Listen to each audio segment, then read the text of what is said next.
Tudo bem, turma? Sejam bem-vindos aqui a mais um módulo da nossa aula, tá? Nesse bloco aqui, nós vamos seguir aqui com as correções das atividades EAD do módulo 1. No bloco passado, fizemos a correção da atividade EAD número 1 e agora nós vamos fazer a correção da atividade EAD número 2, que ocorreu no dia 21 de maio, aulas 47, 48 e 49, tá? Bom, pessoal, nessa aula nós tratamos a respeito, né, dos conceitos básicos sobre força magnética, ok? E aí eu havia deixado para vocês essa atividade aqui, esse exercício, foi um exercício extraído do livro do Halliday Resnick, né? Volume 3, oitava edição de 2008. Então vamos lá. O problema dizia o seguinte, ó, uma partícula alfa qualquer, ela se move com a velocidade v, tá? Então ela está se deslocando a uma velocidade, isso aqui é um vetor velocidade, a um módulo de 550 metros por segundo, em uma região onde existe um campo magnético B, tá? Cuja intensidade é de 0,045 Tesla. Ele passa aqui as informações sobre a partícula alfa, no caso é uma partícula carregada com mais 3,2 × 10 a menos 19 coulombs e com essa massa aqui. Ele fala também que o ângulo formado entre a velocidade de deslocamento da partícula e o vetor B é de 52 graus, tá? E aí só lembrando, né, que o seno de 52 graus vai ser igual a 0,788, tá? Então, baseado nisso, ele pede aqui para a gente, ó, determine o módulo da força que o campo magnético exerce sobre a partícula, a aceleração da partícula causada, né, por Fb, e a velocidade da partícula, se ela aumenta, diminui ou permanece constante. Então vamos lá para a solução.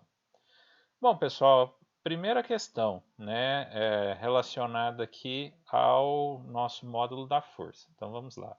Para a gente entender melhor, o que a gente precisa visualizar? Primeira coisa, né, os dados que foram envolvidos aqui no problema. Então, velocidade, o campo magnético B, a quantidade de carga Q e a massa da nossa partícula, tá? E além disso, o ângulo entre os dois vetores. A partir disso, né, e a partir dos conceitos que nós estudamos, nós sabemos que a força magnética vai ser função de quem? Ela é função de um produto, que no caso é um produto vetorial. Então, como resultado, nós teremos a força, que é uma grandeza vetorial. E aí, né, resolvendo esse nosso vetor, a gente chega nessa resposta aqui. Carga vezes módulo da velocidade vezes campo magnético B vezes o seno entre o vetor velocidade e o campo magnético. Então basta você fazer o que? Substituir os valores. A carga vale 3,2 vezes 10 a menos 19. A velocidade de deslocamento 550 foi dado já em metros por segundo, então já está no SI. O campo 0,045 Tesla, também já está dado no SI. E o seno do ângulo aqui no caso, seno de 52, tá? Com isso, o módulo da nossa força vai ser de 6,24 vezes 10 a menos 18 newtons, ok?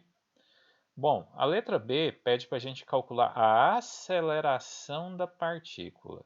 Então, sempre que você tem um objeto e esse objeto passa a sofrer a ação de algo externo, naturalmente essa partícula vai sofrer algum efeito. Seja um efeito de aceleração positiva, que é o que a gente chama de aceleração, ou seja um efeito de aceleração negativa, que aí no caso seria o contrário da aceleração, seria uma frenagem, né? Então vamos ver aqui como que foi esse efeito, ok? Então basicamente aqui, pessoal, a gente vai calcular a aceleração da partícula, mas primeiro a gente vai utilizar o que? A segunda lei de Newton, né? Que é a força igual a massa vezes a aceleração, ok? Então vamos lá, ó. Se a força minha que é aplicada na partícula é uma força magnética, que eu já conheço, inclusive eu já calculei aqui no problema anterior, como é que vai ficar a solução desse nosso problema aqui? Ora, vai ficar da seguinte forma: força é igual a massa vezes aceleração, logo força, que eu já sei quanto vale, 6,24 vezes 10 a menos 18, vai ser igual a quem? A massa, 6,6 vezes 10 a menos 27, vezes a aceleração que eu quero achar. E aí basta você fazer o que agora? Isolar a aceleração. Então você vai fazer a aceleração igual a 6,24 vezes 10 a menos 18, dividido por 6,6 vezes 10 a menos 27. E aí você vai chegar no valor dessa sua aceleração, 9,45 vezes 10 a oitava metros por segundo ao quadrado, tá? Então, de fato, perceba que houve uma aceleração nessa nossa partícula, uma aceleração considerável, né? Ela atingiu uma velocidade, né, uma aceleração altíssima. O nosso problema C, né, a letra C, o que ele pede? A velocidade da partícula aumenta, diminui ou permanece constante? Então, agora é mais uma interpretação física. Então, vamos lá, ó. Lembrando que a força magnética ela é perpendicular à direção do movimento, tá? Isso é verdadeiro ou não? Então, a primeira coisa que a gente tem que avaliar. Então, como ela não age na direção da velocidade da partícula, ela não é capaz de alterar o módulo dessa velocidade. Por que não? Ora, o que nós precisamos lembrar aqui, turma? Precisamos lembrar o seguinte, ó. Sempre que você tem um produto vetorial, eu vou desenhar aqui o vetor. No produto vetorial, se você tem um vetor apontando numa determinada direção, e se você pega um segundo vetor e aponta ele a uma posição de 90 graus, o que vai acontecer com esse seu vetor? Então você vai ter aqui um ângulo de 90 graus entre esses dois vetores. O que vai acontecer? Isso, mais ou menos 90 graus. O que vai acontecer aqui nesse caso, pessoal? Seno de 90 graus é igual a quanto? A 1. Então, sempre que você tiver força atuando de forma perpendicular em relação a um movimento, você tem um seno que é máximo, seno de 90 igual a 1. Logo, a força experimentada será uma força o quê? Máxima, tá?